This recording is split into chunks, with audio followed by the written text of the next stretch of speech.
Se la lleva. En su sesión de hipnosis, Joyce, la esposa de Dan, recordó los mismos sucesos. Ambos dijeron que se los llevaron pequeños seres y que toda la familia flotaba dentro de una nave espacial. No quería que le pasara algo así a mi hija. No supe hasta más tarde lo que había ocurrido.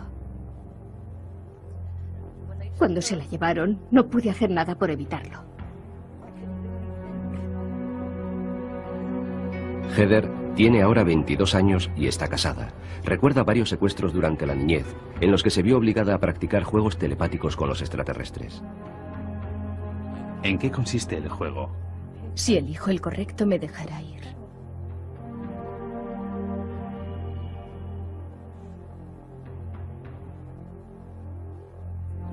¿Cómo te sientes? Quiero irme a casa.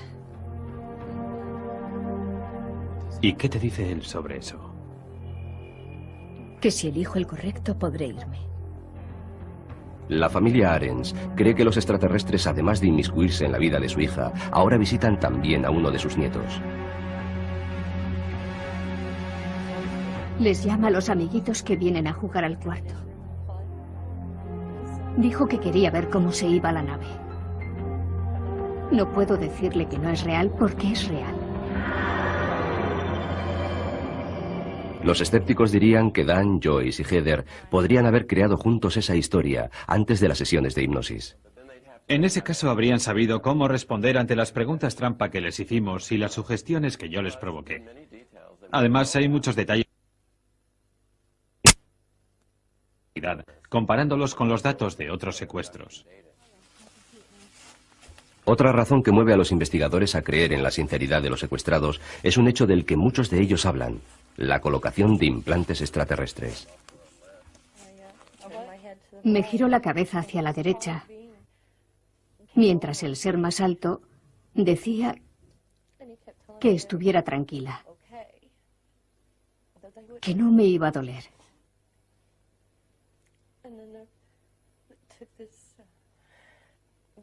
Cogió una aguja muy larga y me la metió por la nariz.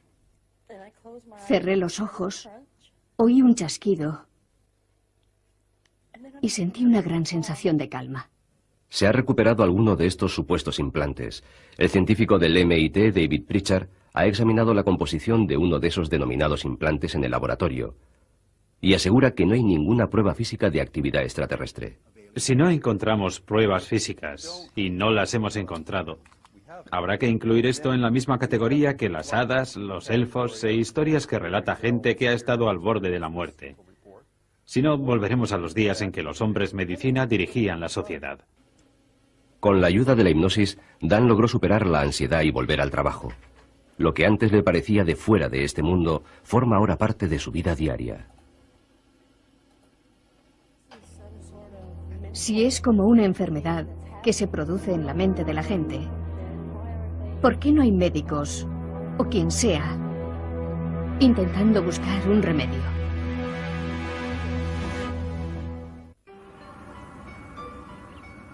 Dos mujeres de Virginia cuentan increíbles historias de secuestros que comenzaron hace más de 40 años. Anna Jemerson y Beth Collins, no son sus nombres reales, aseguran que estas, llamémoslas abducciones en pareja, todavía continúan.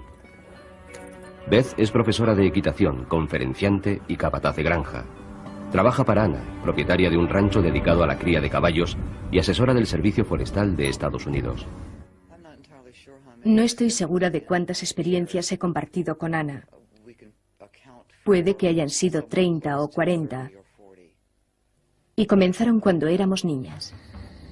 Una noche de diciembre de 1991, Beth se dirigía al rancho de Anna en el que residía y daba clases de equitación. Había recorrido muchas veces aquel camino sin que ocurriera nada de particular, y no parecía que aquel viaje fuera a ser diferente, pero lo fue. Vi luces en el cielo. Pensé que era un avión que tenía problemas, aunque las luces ni se acercaban ni se alejaban. Parecían estar suspendidas. Llevada por la curiosidad, Beth paró el coche y salió. Las luces brillaban sobre ella con una intensidad fantasmagórica. Beth logró entrever lo que parecía el fuselaje de un avión o helicóptero. Lo que le sorprendió fue que no había ningún sonido, solo silencio. Eran unas luces muy extrañas. Y no podía entender por qué me resultaban familiares. Deseaba salir de allí corriendo, pero estaba como paralizada. Tenía que verlas. En un abrir y cerrar de ojos, me vi rodeada por una claridad que parecía desprenderse de las luces del cielo, que en ese momento estaban ya muy cerca de mí. No tardaron más que un instante en desaparecer. Cuando Beth volvió a ponerse en camino, había pasado una hora. Notó que los lóbulos de las orejas estaban inflamados y sangrando, y que tenía los pendientes al revés. Beth dice que supuso que había sufrido una crisis nerviosa. Desesperada, buscó ayuda en su amiga y patrona Anna Jamerson. Mi primera reacción fue pensar que estaba trabajando demasiado. Pensé que si se tomaba unas vacaciones se iba a recuperar y todo volvería a la normalidad. Pero las cosas no volvieron a la normalidad. Una noche que regresaba a casa tras una cita de negocios, volvieron a repetirse las luces y la pérdida de noción del tiempo. Tras la segunda vez comprendí que pasaba algo, que no era sencillamente que se estuviera volviendo loca, que había algo más, porque las dos veces había visto luces en el cielo. Por aquella época, Anna no sabía mucho sobre ovnis. Beth y ella habían visto una vez luces extrañas sobre el granero, pero no pensaron mucho en ello. Ahora empezaba a preocuparse. Sabía que era algo que nos superaba a las dos. Lo único que se me ocurrió hacer fue buscar ovni en la guía de teléfonos, y eso fue lo que hice. Fue ella, una mujer equilibrada y escéptica, la que encontró la Fundación para la Investigación de los OVNIs, aquí, en la ciudad de Washington. Anna habló finalmente con uno de los líderes de la organización, Richard Hall. Después de reunirse con ellas, Hall accedió a estudiar el caso de Beth.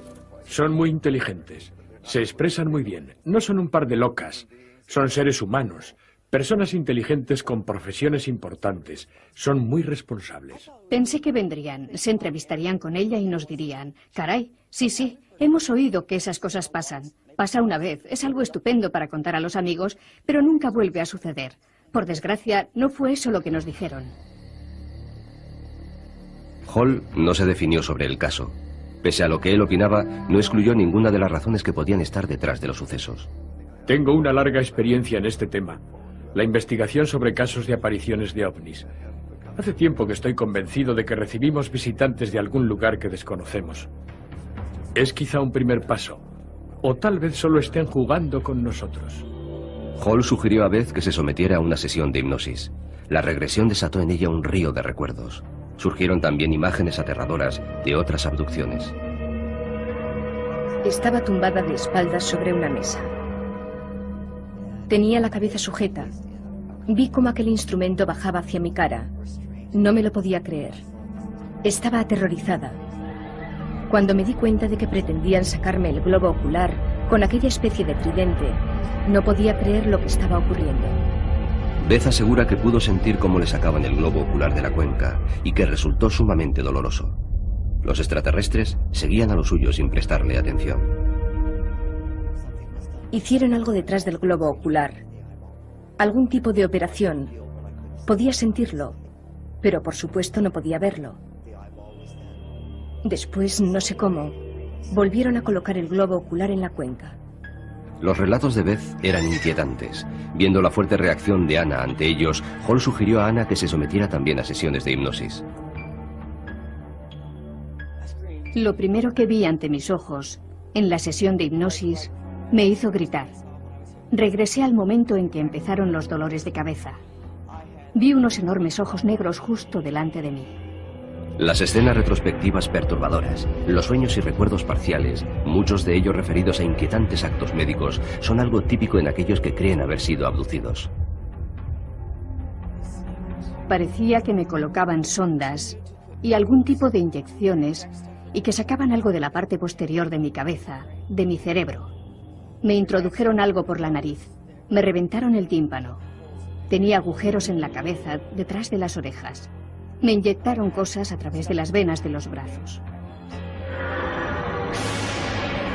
Los escépticos sobre el tema de los secuestros suelen resaltar lo rudimentario de los actos médicos descritos por Anna y otros presuntos abducidos.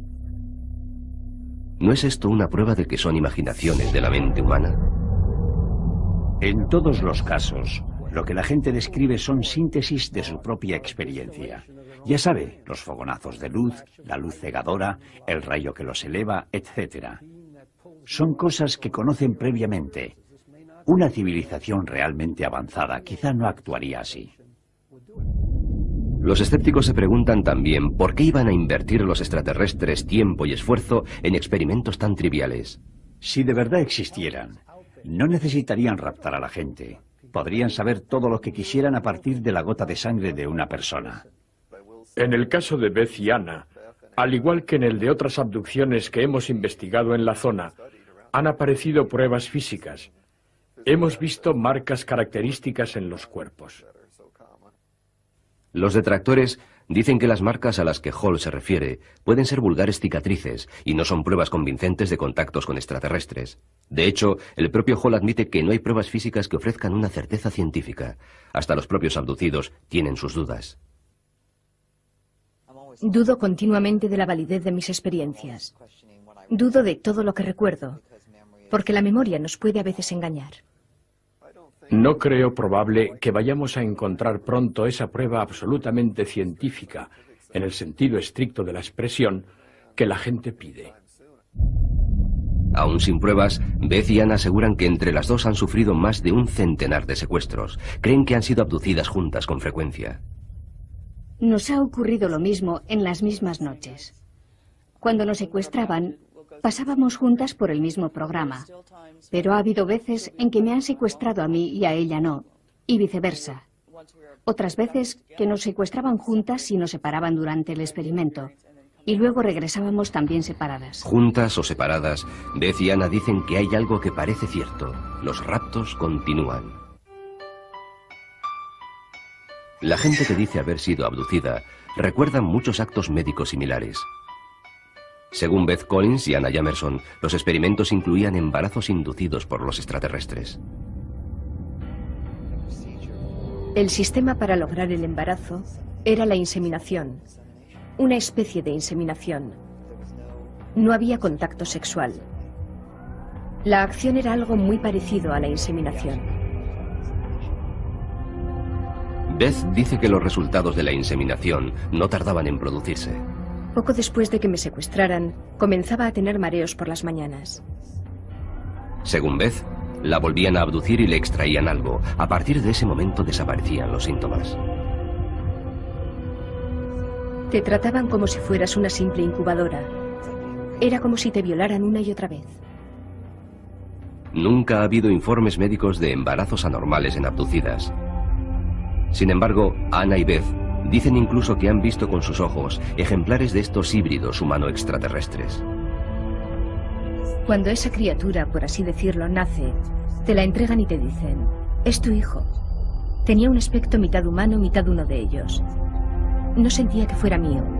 No me sentía identificada con aquello. Recuerdo que me presentaban criaturas que decían que eran mías y querían que las tuviera en mis brazos. Yo me negaba y las dejaba caer. Tanto los escépticos como los creyentes se preguntan por qué querrían los extraterrestres manipular de forma tan agresiva las vidas de Beth y Anna. Anna dice que ha tenido visiones de la destrucción de la Tierra por terremotos, huracanes e incendios. Dice que los extraterrestres le han dado un curso intensivo para aprender a pilotar sus naves y supone que esto le permitirá abandonar el planeta si sus terribles visiones se cumplen. Aquí es donde aprendí a pilotar la nave. A controlar la nave. Dijeron que me estaban preparando para ir a otro lugar. No sé si se trata de otro planeta, una nave o qué. Solo sé que es a otro sitio. Beth reza porque terminen las abducciones. Cuando estoy muy asustada, tengo la típica respuesta humana. Digo, oh Dios, sácame de aquí. Si me salvas de esto, haré lo que me pidas.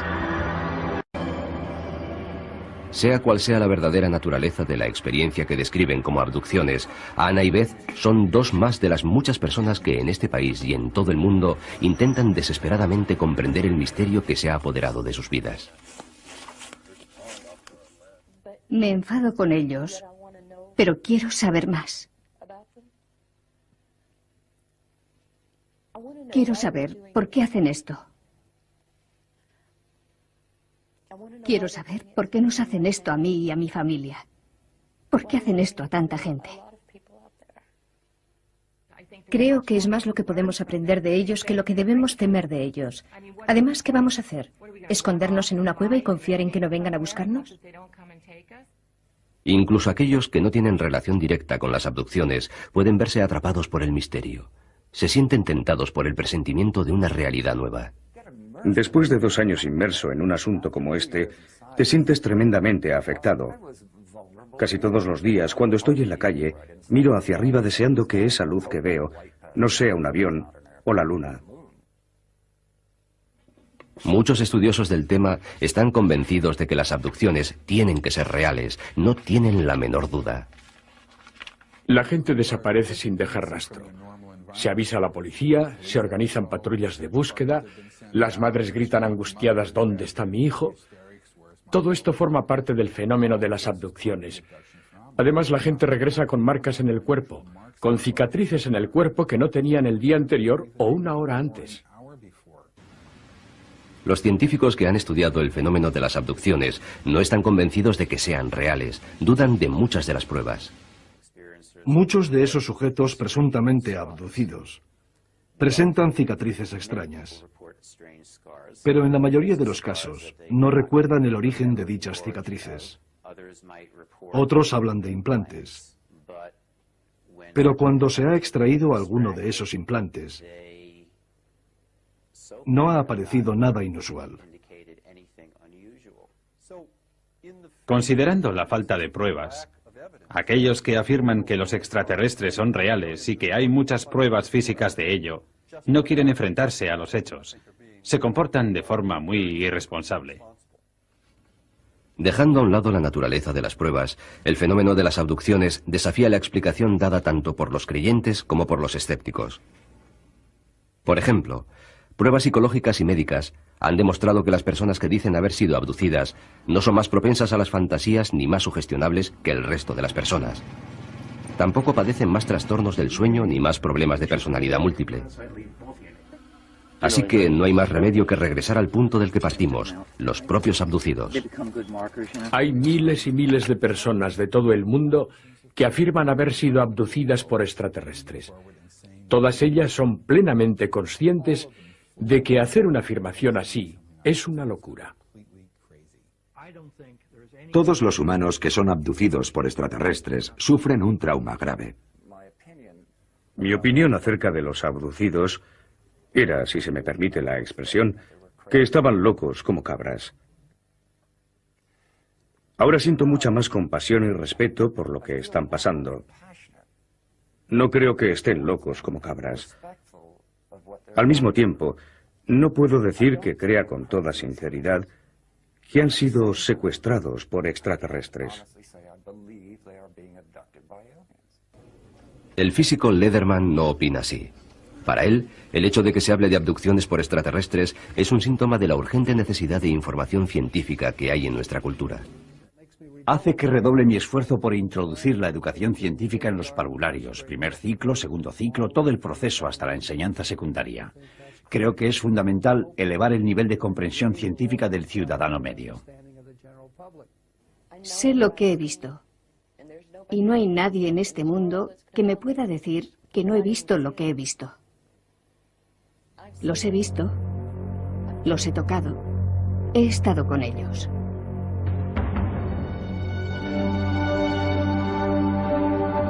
Existe gente que cree haber sido llevada a una realidad que no es la nuestra. Han viajado a un mundo que no podían comprender. Un mundo que sigue sin explicación.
Luces extrañas.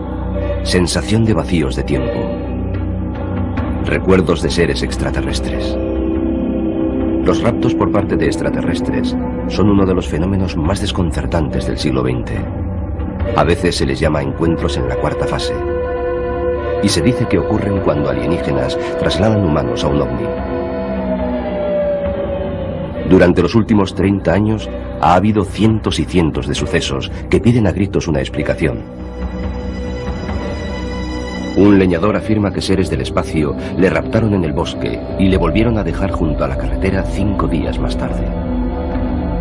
Un músico de Nueva York asegura que fue transportado a un ovni gigante mientras su novia permanecía paralizada en el asiento del coche. Bajo hipnosis, una pareja recordó cómo vieron con horror cómo pequeños seres grises se llevaban a su hijo de la cuna. Y 2 criadoras de caballos relatan historias fantásticas de sus encuentros con extraterrestres desde que eran niñas. No existen pruebas para corroborar ninguna de estas afirmaciones, pero miles de norteamericanos corrientes relatan historias sorprendentemente parecidas. Algunas personas dicen que se trata de engaños, otras piensan que son alucinaciones. Pero para el resto es uno de los grandes misterios de nuestro tiempo y permanece sin explicación. Abducciones extraterrestres.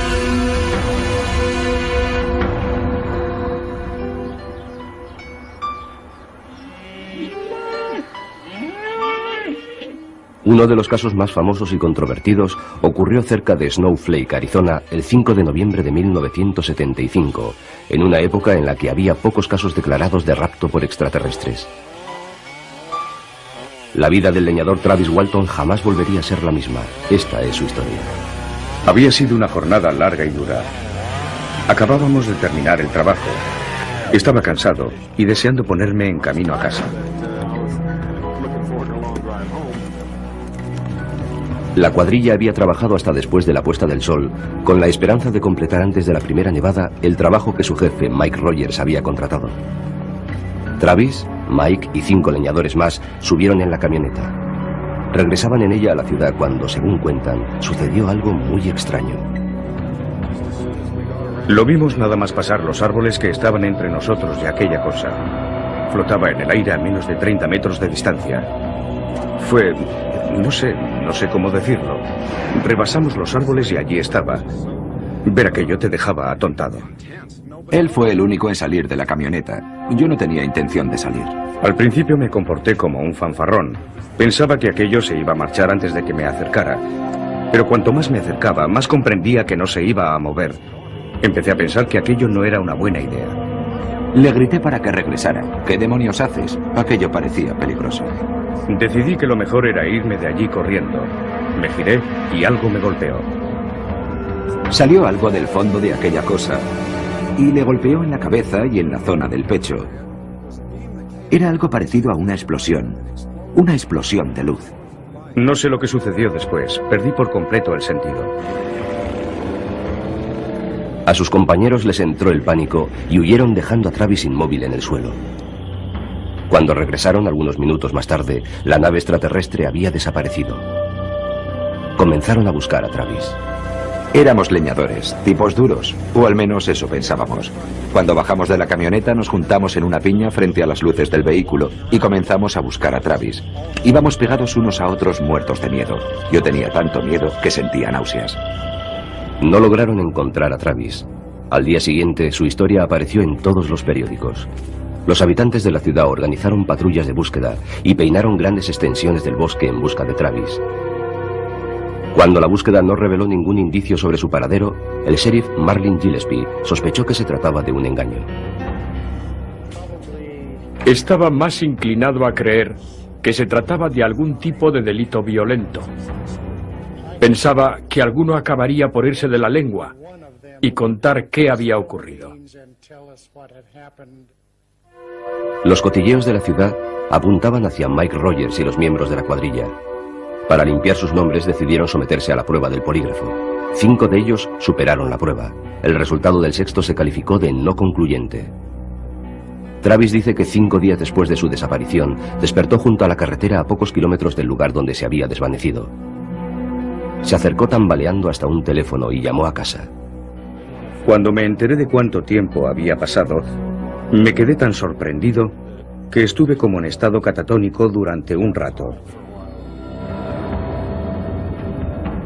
Estos dibujos, realizados por el jefe de la cuadrilla, Mike Rogers, ilustran el relato de Travis sobre lo que ocurrió durante los 5 días que duró su desaparición. Travis recuerda que se despertó en una nave espacial, tumbado sobre la mesa de una sala esterilizada y con un fuerte dolor en la parte superior del cuerpo. Dice que se encontró de pronto mirando de frente a la cara a unas criaturas horribles. Fue la visión más aterradora que he tenido en mi vida. Tenían un aspecto similar al humano, 2 brazos, 2 piernas, etc. Sus facciones eran en cierto modo similares a las humanas, pero no eran humanos. Sus ojos parecía que podían ver en mi interior.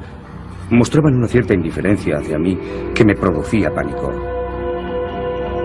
Travis dice que se sentó y les gritó que se alejaran de él. Cogió un objeto que tenía al lado, lo agitó contra las criaturas y éstas abandonaron la habitación. Les gritaba todo tipo de amenazas. Estaba dispuesto a pelear con ellos para salir de allí. Travis cuenta que le llevaron a una habitación abombada que parecía un planetario. Apretó los botones de una silla que parecía estar en medio del espacio y pudo ver las estrellas. Una criatura con aspecto humano le guió a otra sala en la que había criaturas similares a ella. Dice que finalmente le llevaron a un hangar donde había 3 naves espaciales más pequeñas.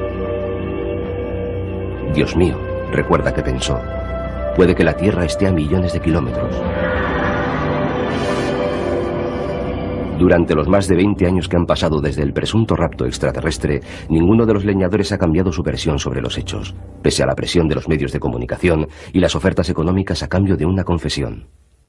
Pero la duda persiste. Creo que los individuos a los que sometimos a la prueba del polígrafo vieron algo que pensaron que era un ovni. Respecto a Travis Walton, no creo que le llevaran a un ovni. Pero sí creo que él de verdad cree que fue así.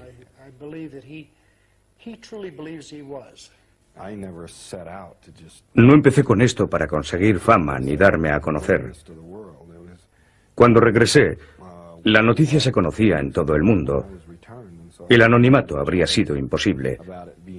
Me he limitado a reaccionar ante las reacciones de otras personas, a defenderme de las acusaciones que me hacían y a intentar aclarar los hechos. Un investigador científico del MIT, David Pritchard, organizó un foro de discusión científico sobre los raptos muchos años después del caso Walton. No está convencido de que estén probados los casos de abducciones extraterrestres. Es posible que sea cierto que esos casos se deban a la actuación de extraterrestres, pero solo lo creeré, y no hablo únicamente como científico, solo lo creeré de verdad si encuentro pruebas físicas de ello. El premio Nobel de Física Leon Lederman coincide con otros escépticos al afirmar que Travis preparó un elaborado engaño para conseguir dinero y fama. Inventarse una historia es lo más sencillo del mundo. Debemos ser escépticos en esos asuntos. ¿Por qué se inventa alguien una cosa así? Lo hace por dinero. Teniendo en cuenta todos los aspectos de la historia que hay que aceptar sin pruebas, es mucho más fácil creer que lo que el tipo busca es sacar dinero. Tengo que luchar contra el impacto emocional de la situación por la que he pasado, mientras me enfrento a personas irracionales y escépticas. Gente que se empeña en atacarme sin ni siquiera conocer los hechos. Pese a que la historia de Travis Walton fue llevada al cine en una película basada en su libro, Travis asegura haber sacado muy poco beneficio económico de su experiencia. El resultado financiero neto ha sido negativo. El resultado neto en mi vida ha sido negativo. No disfruto con la fama ni la notoriedad. Preferiría que no hubiera ocurrido.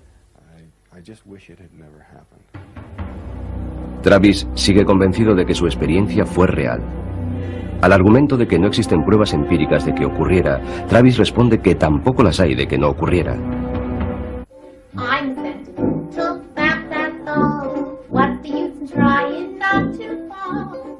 Para los artistas de variedades neoyorquinos Elliot y Debra Novak, los ensayos son parte de la vida diaria, pero les hubiera sido imposible ensayar lo ocurrido aquella larga noche de hace 30 años, cuando, según dicen, fueron raptados por un ovni.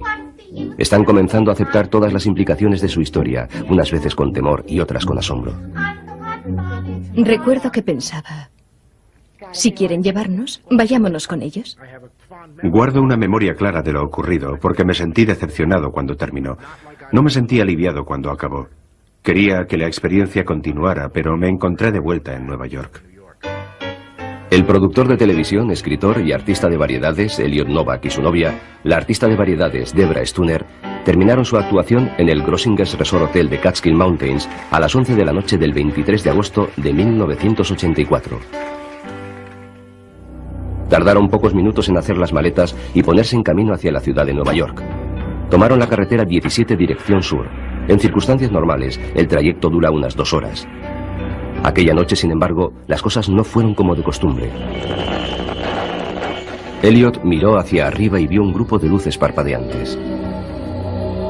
Se las indicó a Debra, que paró el coche junto a la cuneta. Las luces dejaron de parpadear y comenzaron a avanzar hacia ellos.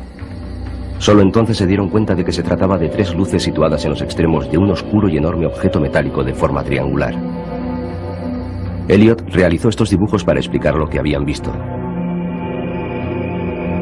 Era tan grande que tapaba todo el cielo, miraras en la dirección que miraras. Llenaba por completo todo mi campo visual. Era del tamaño de un campo de fútbol. Es la mejor forma que encuentro de describirlo. El objeto se desplazó sin hacer el menor ruido hasta situarse sobre el coche. Se detuvo encima de ellos y les bañó con una luz blanco-azulada. Vi un gran resplandor. Luego ya no recuerdo nada más. Recuerdo que sentía como si tuviera mariposas en el estómago, como si fuera en un aeroplano pequeño que sube y baja. Lo siguiente que recuerdan es que el objeto había desaparecido.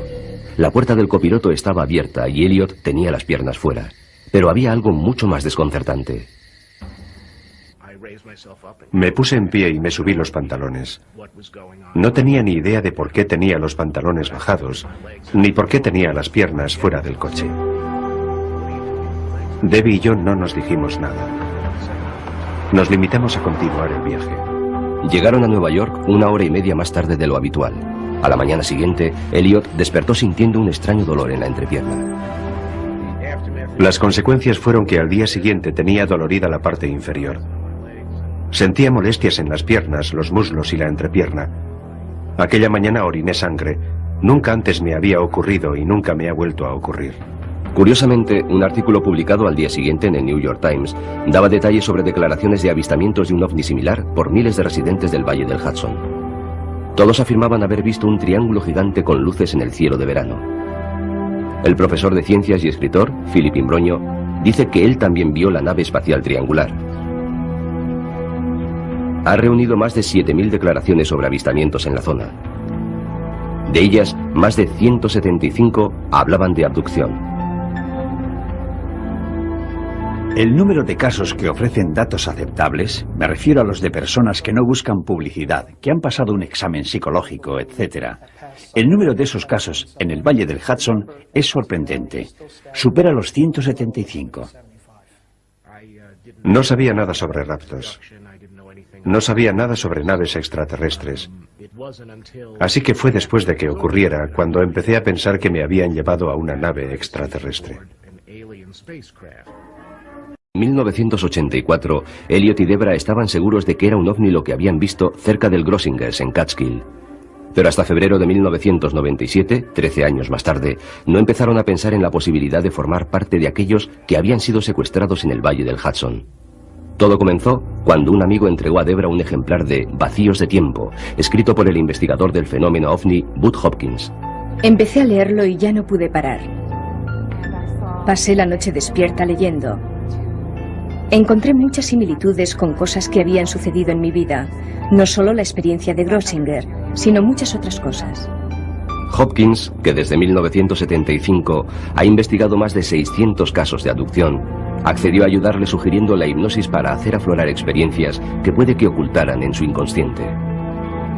Cuando trabajas con alguien que tiene estas experiencias o que las ha tenido en algún momento de su vida, sabes que hay un grupo central de experiencias, muchas de las cuales no pueden recordar de forma consciente. Hopkins no es psicoanalista, pero ha consultado con psicólogos y psiquiatras y ha dado conferencias ante cientos de profesionales de la salud mental interesados en encontrar un medio para estudiar los casos de abducciones por extraterrestres. Hopkins trabajó 7 años como aprendiz de hipnotizador antes de ocuparse por su cuenta de personas que pensaban que podían haber sido secuestradas por extraterrestres. En febrero de 1977, Elliot Novak se sometió a una sesión de hipnosis en el despacho de Hopkins. El vídeo de la sesión muestra a Elliot recordando encontrarse sobre una mesa de metal en una habitación fría rodeado de figuras misteriosas. ¿Hay alguna parte del cuerpo donde sientas el cosquilleo de forma más intensa o es igual por todas partes? Es solo en la entrepierna, como si la zona se hubiera quedado dormida. Sabía que tenía las piernas levantadas porque veía la parte superior de mis rodillas, pero no sentía nada en absoluto. El que estaba a la derecha estaba haciendo algo en mi cuerpo. Podía verle, podía ver su cabeza. No imaginaba que de vez en cuando se llevaran a alguien y le extrajeran esperma. Era algo que no se me había pasado por la mente. Durante su sesión de hipnosis, Debra declaró que cuando el ovni se situó sobre el coche, se giró hacia Elliot, pero este había desaparecido. Al parecer, la dejaron abandonada. Después de las sesiones de hipnosis, Debra y Elliot compararon sus recién recuperados recuerdos. ¿No me viste por ningún sitio? No. ¿Y fuera? No. Mi siguiente recuerdo es que puse en marcha el coche y ya estabas de nuevo en él. Debra, además de la visión del ovni de 1984, recordó una noche de 1982. Recordó que estaba tumbada en la cama muerta de miedo, mientras una extraña luz llenó la habitación. Esa vez fue a ella y no a Elliot a quien se llevaron. Contó detalles escalofriantes de lo que según ella pasó a bordo de la nave extraterrestre. ¿Sientes algo diferente en el abdomen? Sí. ¿Qué sientes de diferente en el abdomen? Descríbemelo. Sucedió hace mucho tiempo. No va a pasar nada. Voy a poner mis manos sobre tu cabeza. Tranquilízate. Tienen una... ¿Qué tienen? Habla con claridad. Una aguja. Una aguja. ¿Una aguja? ¿Dónde está la aguja? Siente mi mano en tu frente. Está dentro de mí. Oh, Dios mío. Me duele. Los detractores dicen que la gente inventa abducciones cuando está en estado de hipnosis y que los hipnotizadores implantan historias de raptos en las personas que resultan mentalmente vulnerables. Miembros de la propia comunidad de investigación del fenómeno OVNI reconocen que tal manipulación es posible. El psicólogo Stuart Appel dice que la hipnosis también puede crear recuerdos falsos. Estos recuerdos falsos pueden resultar completamente convincentes para el individuo que ha sido hipnotizado. Debido a eso, la hipnosis debe practicarse con mucho cuidado y solo por personas expertas para evitar crear recuerdos falsos. Sobre todo recuerdos que puedan afectar gravemente a la propia identidad o a la forma de percibir el mundo. David Jacobs, investigador del fenómeno de los secuestros, está de acuerdo. Ha dirigido cientos de sesiones de hipnosis y opina que quienes investigan los secuestros deberían desarrollar un sistema científico estándar. Cualquiera puede hipnotizar a otra persona siempre que esa otra persona quiera que la hipnoticen. El problema es que la gente puede inventar historias, decir cosas que no son ciertas. La memoria puede fallar, incluso en circunstancias favorables. Bud Hopkins afirma que los extraterrestres borran o eliminan de los secuestrados los recuerdos de experiencias ocurridas durante el secuestro y que la hipnosis, bajo la supervisión de expertos, ha resultado muy efectiva. No se trata de algo como la represión inconsciente de un recuerdo que se da en personas que no pueden recordar algún hecho traumático que sabemos les ha ocurrido. Es algo que parece haber sido borrado desde el exterior. Hopkins dice que mediante la hipnosis provoca un estado similar al creado por los extraterrestres, que contrarresta su efecto. Recupera recuerdos que en su opinión les habían sido borrados. El periodista C.D.B. Bryan, que ha escrito libros sobre el tema, no cree que las abducciones sean reales, pero ha visto a Hopkins hipnotizar a varios abducidos y defiende su método. Me ha permitido verle intentar influir sobre el hipnotizado para demostrarme que no puedes hacerles decir algo que no quieran decir. La mayor crítica que se hace a la hipnosis es que el hipnotizado intenta complacer al hipnotizador o simplemente inventa cosas. Yo no he visto que ocurra eso. Mientras los escépticos y los investigadores debaten posibles explicaciones al fenómeno de las abducciones, Elliot da su opinión sobre el tema. Al final todo el mundo acabará por reconocerlo. Ocurre con demasiada frecuencia y le ocurre a gente que pensaba que jamás les ocurriría a ellos. No se trata de invenciones de un grupo de lunáticos, pero no puedes demostrárselo a la gente que no te cree. Lo único que puedes hacer es esperar. Es la naturaleza humana. Hasta que no se den de bruces con ello, no te van a creer. Nos ha ocurrido a nosotros, que somos gente corriente, y le puede ocurrir a cualquiera. No quería creer que me había ocurrido a mí, pero así había sido.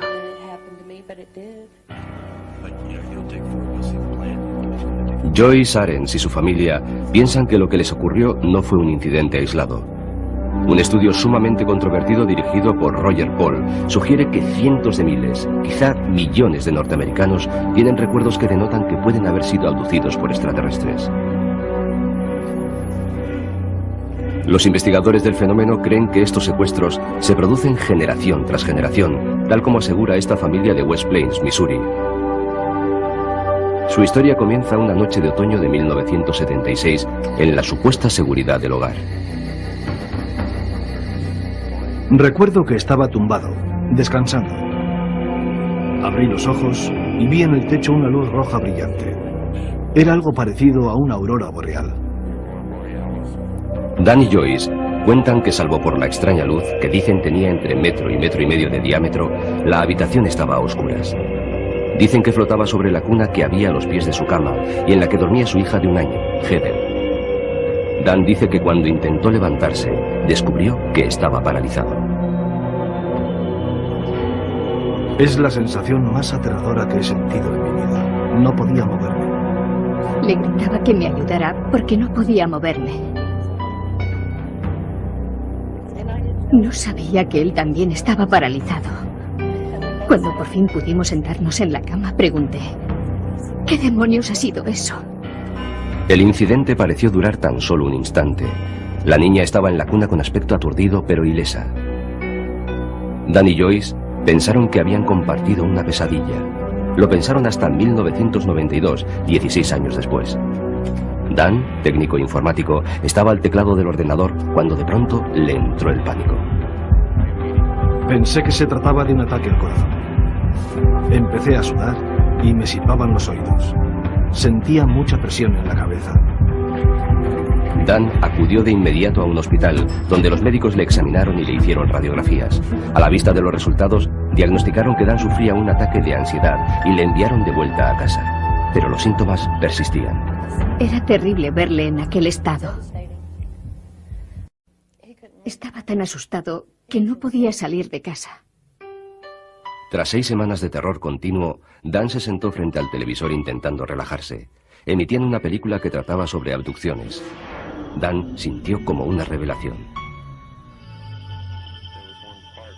Hay un momento en la película en que esa pequeña criatura, o lo que sea, se asoma por la puerta. Estaba todo oscuro y no se veían más que sombras. Al verlo, mi corazón comenzó a acelerarse y volvieron de golpe todos los síntomas. Dan se preguntó si su ansiedad podría estar relacionada con el tema de la película.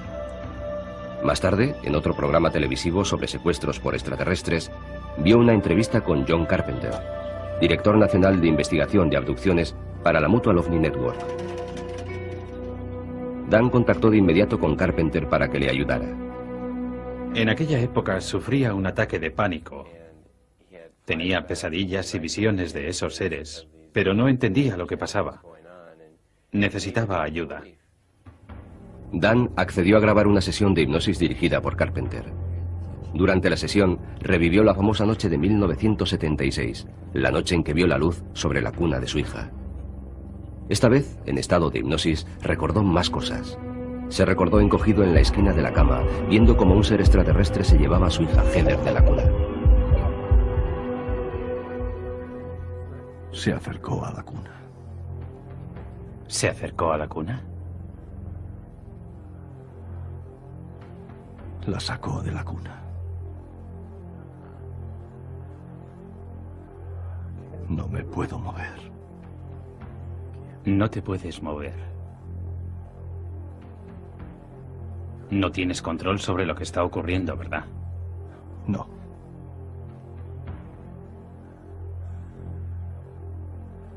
¿Qué ves ahora? Se la lleva.